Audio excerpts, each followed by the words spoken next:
မင်္ဂလာပါအခုက weekly reading ပေါ့နော်ပုံမှန်ဖတ်ပေးနေကြပဲ weekly reading လေးကို group လေးနှစ်ခုနဲ့ပေါ့နော်1နဲ့2ကိုကြိုက်တာလေးကိုရွေးပါအခု reading ကဒီ June 22ရက်နေ့ကနေပြီးတော့28ရက်နေ့အထိကျုံဝင်ပါတယ်ကိုကြိုက်တာလေးကိုရွေးထားပါ1ကနေစပြီးတော့ဖတ်ပေးပါမယ်မင်္ဂလာပါအခုက group 1ပေါ့နော် by 1ကိုရွေးထားတဲ့သူလေးအတွက်ဖတ်တာပါဒီတစ်ပတ်က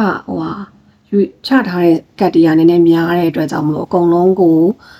ဖြန့်ဖို့ကအဆင်မပြေဘူးကင်မရာမန်ဆန်တာမလို့ပေါ့နော်အဲ့တော့တစ်ခုချင်းစီအတွက်ကိုပြောပြပေးသွားမယ်အဲ့တော့ဒီ file 1ကိုရွေးထားတဲ့သူလေးအတွက်ကဒီအလုံးကိုင်းငွေချင်းနဲ့ပတ်သက်ပြီးတော့ Lenormand ကနေရတာဆိုလို့ရှိရင်ကြောင်ဝါရဲ့ snake ရဲ့ rider ရဲ့ဆိုတာကိုရတယ်ပေါ့နော်အဲ့တော့ဒီ group ကလူလေးတွေအတွက်ကဒီအလုံးကိုင်းငွေကြီးဒီဟာတွေနဲ့ပတ်သက်ပြီးတော့အနေနဲ့အများရှုပ်ထွေးနေရလေးတွေရှိနေနိုင်တယ်ရှုပ်ထွေးမှုလေးတွေoffice conflict လေး office politics လေးပေါ့နော်ရှိနေနိုင်တယ်ဘယ်ရာမှန်နေတဲ့အရာလဲတိတိကျကျတဲကွဲကွဲမသိနိုင်တဲ့အရာတွေရှိနေနိုင်တယ်ဒီအရာတွေနဲ့ပတ်သက်ပြီးတော့လဲဖြည့်ရှင်းမှုအတွက် opportunity တွေနီးလန်းကောင်းတွေတင်စကားတွေဒီလမ်းကြောင်းတွေကပွင့်လာဖို့ရှိနေပြီးသားကိုယ့်ဘက်ကဒါဒီလိုမျိုးပွင့်လာတဲ့အခါမှာဒီရွေးချယ်မှုလှုပ်ဆောင်မှုတွေက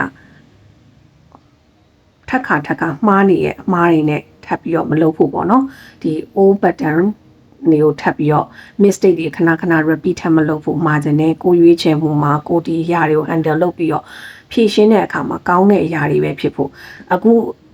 ဖြည့်ရှင်းလိုက်တာပဲ okay ွားတယ်အဆင်ပြေသွားတယ်ဒါပေမဲ့အရင်ကအတိုင်းပဲထပ်ပြီးတော့ပြန်ဖြစ်လာမဲ့ repeated pattern တစ်ခုအနေနဲ့မဖြစ်ဖို့ကိုယ့်ဘက်ကအရေးကြီးရဆိုတာကိုတော့ the devil ဒီ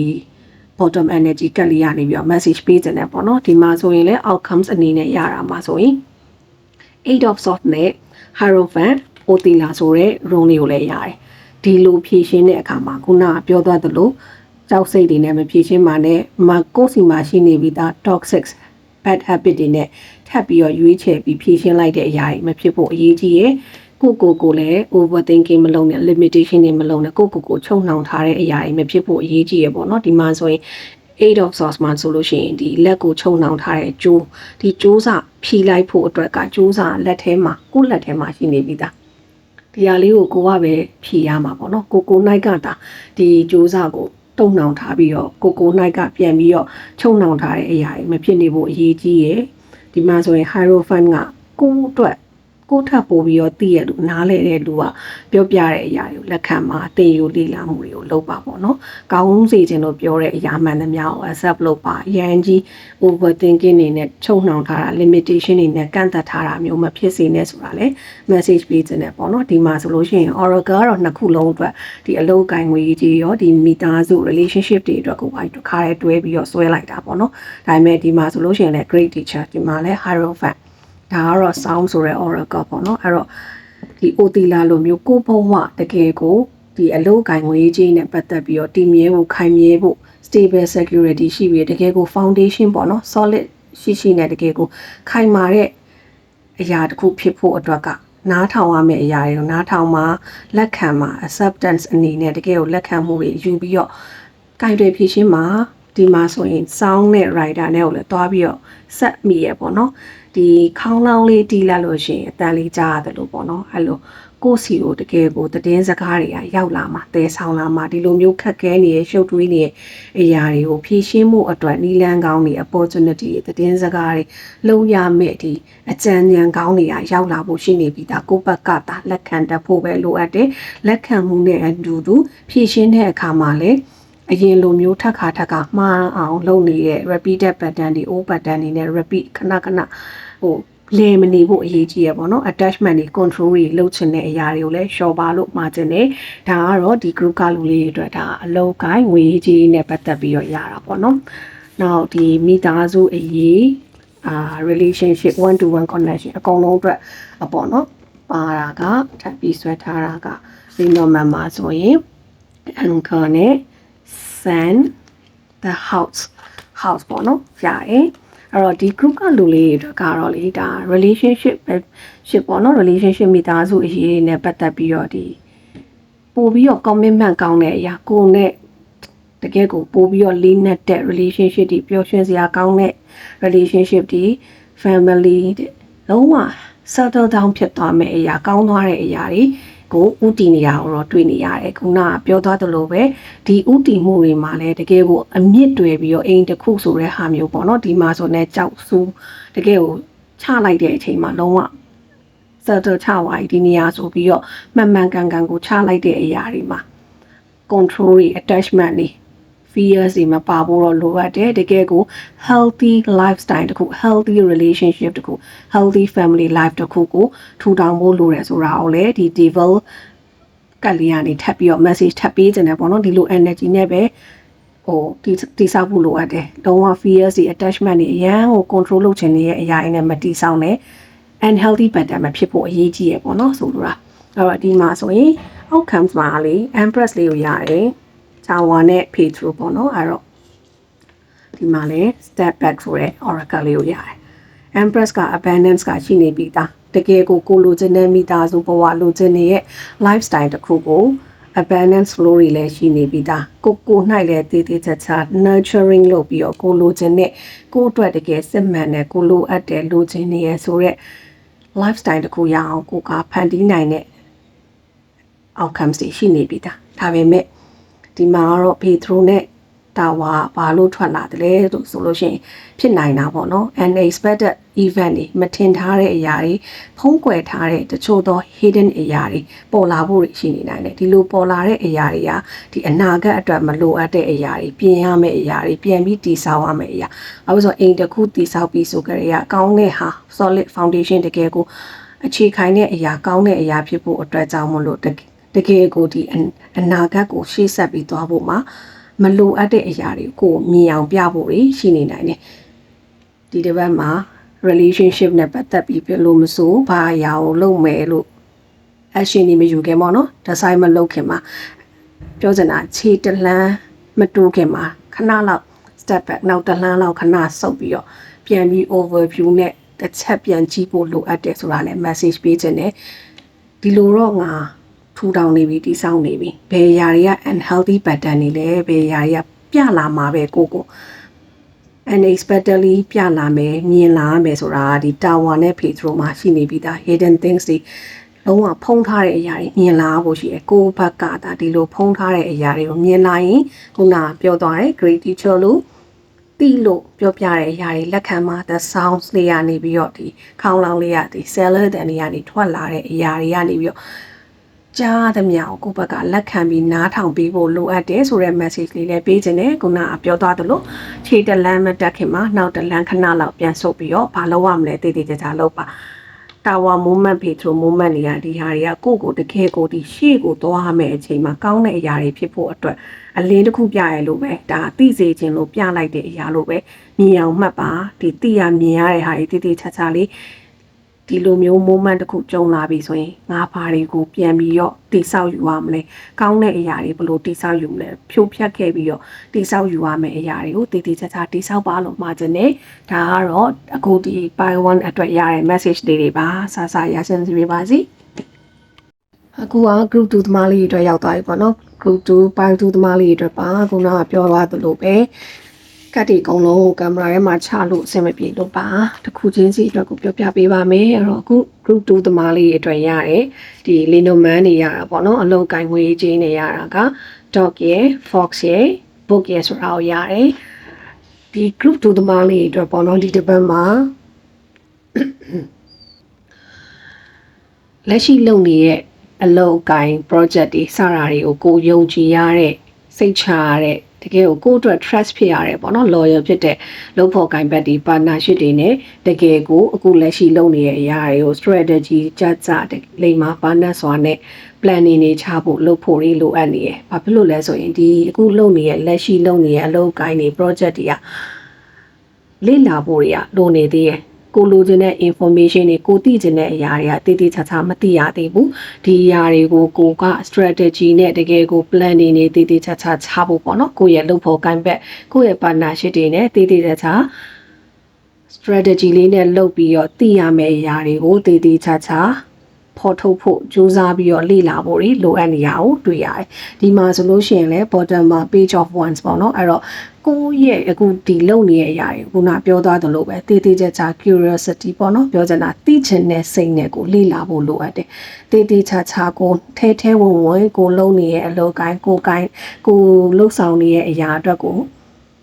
အပေါ်ရန်လေးပဲလုပ်လို့မရဘူးပေါ့နော်ထဲဝင်တေချာလေ့လာဖို့တွေလုပ်ဖို့လိုအပ်တယ်ကိုယ့်အတွက်သိထိုက်တဲ့ message တွေသိလာမယ့်အရာတွေကလည်းရှိနေပြီးသားပေါ့နော်ဒီမှာဆိုလို့ရှိရင်လည်း Oracle မှာဆိုရင် wait for important information ဆိုရဲကလေးကိုရတယ်ပေါ့နော်အဲ့တော့ဒီလက်ရှိအခုလုပ်နေတဲ့အရာတွေကိုဒါကိုယ့်ဘက်ကကိုတကယ်ယုံကြည်ရတဲ့လူစိတ်ချရတဲ့ကိုယ့်ရဲ့လုပ်ဖို့ကင်ဘက်ပါနာရှိတွေနဲ့ဒါတေးချာ handle လုပ်ပြီးတော့လေ့လာပါစုံစမ်းပါလောက်ရမယ့်အရာတွေကိုတေးချာဖော်ထုတ်ပါလို့မှာခြင်းနဲ့ဒီမှာ tarot မှာဆိုလို့ရှိရင်လည်း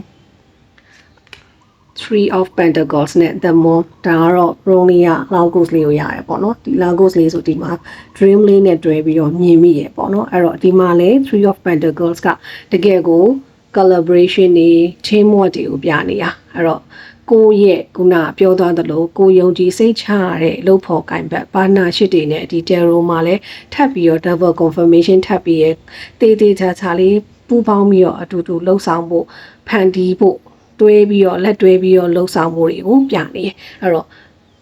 ဒီတစ်ပတ်မှာဒီ group ကလူလေးတွေအတွက်ကတယောက်တည်းလှုပ်ဆောင်ခြင်းထက် teamwork တွေပေါ့နော် collaboration တွေတကယ်ကိုပူးပေါင်းပြီးတော့လှုပ်ဆောင်ရမယ့်အရာတွေရှိနေနိုင်တယ်ဒီမှာလဲ the moon ဆိုတာကတွေ့နေရတယ်ပေါ့နော် the moon နဲ့ the book ဒီ book နဲ့ကိုတွဲပြီးတော့တွေ့တဲ့အချိန်မှာတကယ်ခုနကပြောသွားတယ်လို့ကိုယ့်ဘက်ကမသေးချာမြင်ရသေးတဲ့အရာတွေရှိနေနိုင်တယ်အခုလက်ရှိအလုပ်မှာအရန်ကြီးထင်သာမြင်သာနေအောင်မဟုတ်သေးဘူးကိုမှာကိုအတွက်သိဖို့လိုအပ်နေသေးရဲ့ information တွေလိုအပ်နေသေးရဲ့စုဆောင်းဖို့လိုအပ်နေသေးရဲ့လက်ရှိမှာအရန်ကြီးတဲကွယ်မရှိနိုင်သေးဘူး uncertainty တွေရှိနေသေးရမလို့ဒီအရာတွေကိုလည်းလက်ခံဖို့လိုအပ်တယ်ဆုံးဖြတ်ချက်တွေချတဲ့အခါမှာကိုယ့်ရဲ့ intuition ကိုလက်ခံပြီးတော့ဆုံးဖြတ်ပါတချို့အရာတွေမှာကိုယ့်ရဲ့ဒီ subconscious ကဒီမသိစိတ်ကလာတဲ့အရာတွေပေါ့နော် message တွေ email တရားဖြစ်စေ symbol တရားဖြစ်စေကိုယ့်အတွက်တစ်ခုတချို့ရဲ့အတွက်ကတော့ဒါ past experience တွေပေါ့နော်အရင်တော့လုပ်ခဲ့တဲ့အရာတွေကနေပြီးတော့ကိုယ့်ကိုပြန်ပြီးတော့ trigger ပြန်လာတဲ့အရာတွေကနေပြီးတော့သင်ခန်းစာတွေယူပြီးတော့ဘယ်လို handle လုပ်မလဲဆိုတာတွေကိုတွေးပါလက်ခံပါနောက်ဒီမှာ information တွေစောင့်ဖို့တွေပြောတယ်အချင်းချင်းပူပေါင်းလှုပ်ဆောင်မှုတွေကနေပြီးတော့ကောင်းတဲ့အရာတွေကိုဖန်တီးယူဖို့ဆိုတာကဒီ group ကလူလေးတွေအတွက်ကို message ရတယ်ပေါ့နော်ဒါကတော့အလုပ်ကိုင်းငွေကြေးနဲ့ပတ်သက်ပြီးတော့ group 2သမားလေးတွေအတွက်ရတာပေါ့နော်ပြီးတော့ပြီးသွားရင်ဖတ်ပြီးမယ်အိမ်တော်ကြီးပေါ့နော်အခြေရေးအိမ်တော်ကြီး relationship တွေအတွက်ကလီနိုမန်နေကြတော့ ring ရဲ့လီရဲ့လက်ကြရဲ့ကိုရတယ်ဒီမှာမြင်ရတာပေါ့နော်ဒီ group ကလူလေးတွေအတွက် relationship မှာငြိမ်းချမ်းတဲ့အရာလေးပေါ့နော် peace ဖြစ်သွားမယ်ဆိုလို့ချင်တာအရင်ကconflict လေးဖြစ်ထားတာလေးရှိကောင်းရှိနေနိုင်တဲ့စကားများထားတာအဆင်မပြေတဲ့အရာလေးတွေကနေပြီးတော့အဆင်ပြေသွားအောင်ဖြည့်ရှင်းနိုင်တဲ့အရာတွေရှိနေနိုင်တယ်ဒီလိုအရာတွေကလည်းpeaceful ဖြစ်သွားတာပေါ့နော်နှစ်ယောက်ကြားမှာညှိနှိုင်းလို့ရသွားတာလေးတွေရှိနေနိုင်တယ်ဒီညှိနှိုင်းမှုတွေကဘယ်ကနေဖြစ်လာနိုင်လဲဆိုတော့အခုလိုစာ message တွေစာတွေစကားပေါ့အထူးသဖြင့်ကတော့ဒီ communication တွေတယောက်နဲ့တယောက် honest communication တွေလုပ်ဖို့လိုအပ်တယ်။နှစ်ဦးနှစ်ဖက်ကြားမှာ honest ဖြစ်နဲ့တေးချာပြောဆိုပြီးတော့ငြိမ်းချမ်းရေးယူဖို့တယောက်ဘာဖြစ်နေရလဲတယောက်ဖြစ်နေရဲ့အရာကိုတယောက်ကနားလည်ပြီးဖို့လက်ခံပြီးဖို့ ਨੇ ဒီမှာလို့ပေါ့နော် page of wands လို့တယောက်တည်း one sided ကနေပဲဆုံးဖြတ်ချက်ချလိုက်တာမျိုးတွေမလုပ်ဖ ೇನೆ နှစ်ဦးနှစ်ဖက်ဘာဖြစ်နေရလဲကိုတေးချာလေ့လာပါလက်ခံပေးပါ wait for important information sorry ခေါင်းဆိုးနော် wait for important information ပေါ့နော်အဲ့တော့ဒီသိလာရမယ့်ဒီကိုယ့်ရဲ့ relationship မိသားစုအရေးဒီအရာတွေနဲ့ပတ်သက်ပြီးတော့သိလာရမယ့် information တွေရှိနေနိုင်တဲ့ message တွေ communication တွေကနေကြားရတာသိရတဲ့အရာတွေအကုန်လုံးကိုလည်းကိုကတကယ်ကိုတေးချာလေ့လာဖို့လက်ခံတတ်ဖို့လိုအပ်တယ်ဆိုတာကို message ပေးခြင်းနဲ့ဒီမှာဆိုရင် five of cups 10 of pentacles now thisဒါလေးဆိုလို့ရှိရင် beautiful possibility ဆိုရယ် oracle လေးကိုလည်းရတယ်ပေါ့နော်ဒီ dream လေးဒါလေးနဲ့ဆိုတော့အဲ့တော့ဒီလိုမျိုးညှိနှိုင်းနေတဲ့အခါမှာကိုယ့်ဘက်ကဖြစ်စေကိုယ့်ရဲ့ဘာနာဖြစ်စေအနေနဲ့အများတော့ဖြစ်နိုင်လို့ရှိရင်အတိတ်ကဖြစ်ပြီးသားအရာတွေကိုပြန်ပြီးတော့တွေးနေနေတော့ပေါ့နော်ပြီးသားတဲ့အရာတွေပြီးသွားပြီဆိုတော့ဟာနဲ့စိတ်နဲ့ကြော်ဖြတ်ပြီးပါလို့လည်း message ပေးခြင်းနဲ့ အနာဂတ်မှာကိုယ်ရီအတွက်ကောင်းတဲ့ outcomes ကရှိနေပြီးသား Ten of Pentacles ဒီ emotional ဘိုင်း material ဘိုင်းအရာအားလုံး fulfillment ဖြစ်ပြီးတော့ကောင်းတဲ့ stable ဖြစ်တဲ့ fulfillment ဖြစ်ပြီးတော့တကယ်ကို stable security ဖြစ်တဲ့မိသားစုဘဝ relationship life တွေတခုက outcomes ကကောင်းနေရလေးတွေရှိနေပြီးသားကိုယ့်ဘက်ကသာလွတ်ချရမယ့်အရာတွေလွတ်ချလိုက်ပေါ့နော်အတိတ်ကိုအရင်ပြန်ပြီးတွေးနေရမျိုးတွေမလုပ်ဘူးဆိုတာလေးကို message ပေးခြင်းနဲ့ now this မှာဆိုလို့ရှိရင်ဘာတွေကလိုအပ်နေရလဲကိုယ့်အတွက်ဒီကိုယ့်ရဲ့ဒီ relationship အတွက်ကိုယ့်ရဲ့မိသားစုအတွက်မှာဘယ်အရာတွေကလိုအပ်နေတယ်လဲဘယ်အရာတွေကိုဘယ်လိုပြင်ဆင်ပြီးတော့ရှေ့ဆက်မလဲတီးခံဖို့တွေလိုအပ်တယ်တယောက်ကိုတယောက်ကနာ message ပေးထားပြီးသားတယောက်ကိုတယောက်တီးခံဖို့ဖြစ်တည်မှုတွေကိုလက်ခံပေးဖို့လိုအပ်ချက်တွေနဲ့ပြင်ဆင်ဖို့တွေလိုအပ်တယ်အဲ့ဒီဟာမှဒါကိုယ့်အတွက်တကယ်ကိုကောင်းတဲ့ commitment ဖြစ်တဲ့ relationship တစ်ခုကရလာမှာပေါ့နော်ဒီမှာ wait for information ဆိုတာအဲ့ဒါကြောင့်မလို့နှစ်ဦးနှစ်ဖက်ဒီသိရမယ့်အရာအကုန်လုံးကိုလက်ခံပေးပါတယောက်တည်းပဲဆုံးဖြတ်လိုက်တာတယောက်တည်း one sided တစ်ခုတည်းနဲ့ပဲဒီ relationship ကြီးကိုရှေ့ဆက်မသွားဘူးဆိုတာလဲ message ပေးခြင်းနဲ့ဒီမှာ beautiful possibility ရဲ့တကယ်ကိုကိုယ့်အတွက်ကောင်းတဲ့outcomes လေးတွေကရှိနေပြီးသားကိုဘယ်လိုမျိုးဒီ relationship ကိုဒါဘယ်လို build up လုပ်မလဲကိုလိုချင်တဲ့ relationship ကဘယ်သူမှဆို emotional vibe ဒီ material vibe အရာအားလုံး stable security ဖြစ်နေပြီးတော့ solid foundation ဖြစ်တဲ့ relationship ကိုလည်းလိုချင်ကြတာပဲလीအဲ့တော့တေးသေးချာချာ commitment နဲ့တကယ်ကို grounded ဖြစ်တဲ့ relationship တစ်ခုရအောင်ဖန်တီးယူပါလို့မှာခြင်းနဲ့တိလာရတဲ့ message တွေကြားလာရတဲ့သတင်းစကားတွေအကုန်လုံးကိုလက်ခံပါနှစ်ဦးနှစ်ဖက်တေးသေးချာချာညှိနှိုင်းမှုတွေနဲ့ honest ဖြစ်တဲ့ဟာ equal ဖြစ်တဲ့တကယ်ကို fair ဖြစ်တဲ့ဥစ္စာတွေharmony ဖြစ်ရမယ် balance ဖြစ်တဲ့ဥစ္စာတွေနဲ့ညှိနှိုင်းမှာ communication တွေတေးသေးချာချာပြောဆိုညှိနှိုင်းပြီးတော့ discuss လုပ်ပါ negotiate လုပ်ပါလို့မှာခြင်းနဲ့အတိကလိုအပ်ချက်တွေကိုတေချာမြင်အောင်ကြည့်ပါ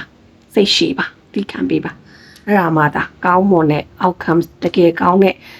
relationship တစ်ခုရပါလိမ့်မယ်ဒါကတော့ group 2သမားလေးတွေအတွက်ရတဲ့ message ပါ